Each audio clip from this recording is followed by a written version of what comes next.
Good evening and Merry Christmas, everyone. I'm Kane Farabaugh. The holiday is not a happy one for two area families. Both lost their homes in fires today. The U.S. military is sending more than 10,000 forces to South Asia in one of the largest relief efforts ever undertaken by the Department of Defense. Hello, I'm Kane Farabaugh. Thanks for joining us tonight.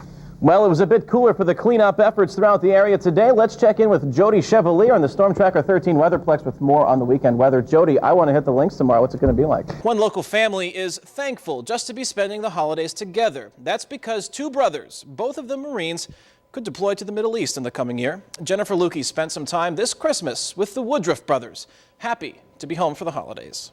Dozens killed and more than 70 wounded in the worst attack on U.S. forces in Iraq. I'm Kane Farabaugh. That story tops our headlines tonight. Well, thanks, Jennifer. There are over 150,000 U.S. soldiers celebrating Christmas in the Middle East today. We've seen local festivities here in central New York. Now ABC's Nancy Weiner gives us a look at celebrations around the world, starting at the Vatican. Now, are they going to take along a sports reporter to Honolulu to let them cover the... You know, I asked and they didn't take me seriously, but I was serious. If they said yes, I would have packed my bags, but Wow. So no, I'm not going. Aloha, Jamie. Aloha to you. Coming up next, were you able to cross off everything on your Christmas list? Well, you want to hold on to that piece of paper and keep it in writing. Next. The two countries ignored U.S. objections and signed a nuclear fuel agreement. Just last week, during President Bush's whirlwind tour of Europe, he tried to persuade Russian President Vladimir Putin to curtail support for Iran's nuclear program. Well, today, not a white Wonderland or white Christmas, but a wet one. Yeah, we're going to change that, I think, tomorrow. The project is called the Restored Vision for Homeless Veterans Program. Now, besides Baltimore, the pilot sites are at the VA hospitals in Asheville, North Carolina, Fort Harrison, Montana, Jackson, Mississippi, and Des Moines, Iowa. And more are on the way. The VA Medical Center in Albany, New York is the first government hospital to have a cutting-edge technology that specifically targets cancer tumors. And doctors there say it's revolutionizing the way cancer is treated and cured. You know, looking at all those cars, guys, I am now the proud owner of a new automobile as of today. I got rid of my bomb. And Dwayne Allman and Dickie Betts have never sounded better, have they? No, they Sound haven't. good. Monday Night Football, it's the last Monday Night Football broadcast on ABC, isn't it? That's right. It's the New York Jets and New England Patriots, and that'll do it for Monday Night Football. Next year, it's going to be on ESPN. How many years? 36 years, is it? It's a couple of decades. Yeah. Decades going on. Well, thanks, Jamie. Still ahead tonight on the Family Healthcast, how your outlook on life can change your life. You're watching News Channel 9 at 6 o'clock. Marital difficulties are among the many hardships suffered by families with service members in Iraq. Studies show divorce rates among couples with a spouse at war is as high as 21%. On Monday, survivors of one of the worst natural disasters in history prepare to mark 1 year since a massive tsunami struck South Asia. The International Red Cross says more than 216,000 people died. 2 million people from 16 countries lost their homes and villages to the 33-foot wave.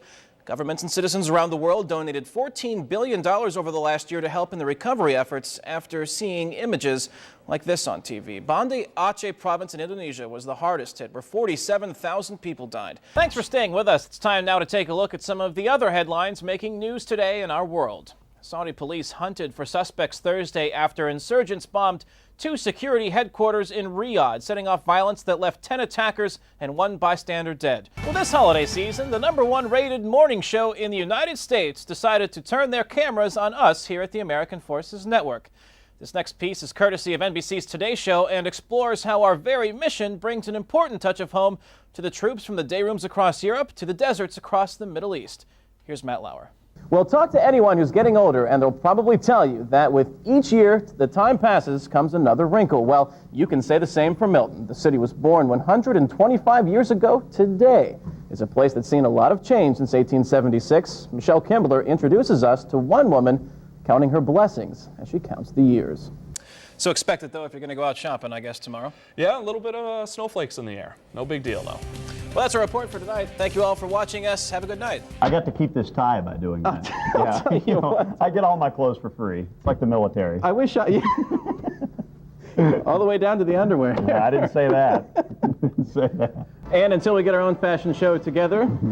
You look pretty nice tonight, April. You look really nice. It's a new haircut. That's all for us right now. Have a good evening, and we'll see you right back here on 13 News at 11. For the Department of Veterans Affairs and the entire American Veteran staff, I'm Kane Farabaugh. See you next time. As we leave you, we'd like to share some pictures of the 21st National Disabled Veterans Winter Sports Clinic held in Snowmass, Colorado. For the Department of Veterans Affairs and the entire American Veterans staff, I'm Kane Farabaugh. See you again soon. Before I have a chance to start singing tonight, we want to thank all of you for joining us here on the AFN Evening News. And until your star shines brighter tomorrow, thanks for joining us. I'm Kane Farabaugh. Thank goodness we're out of time. Have a great night. We'll see you tomorrow.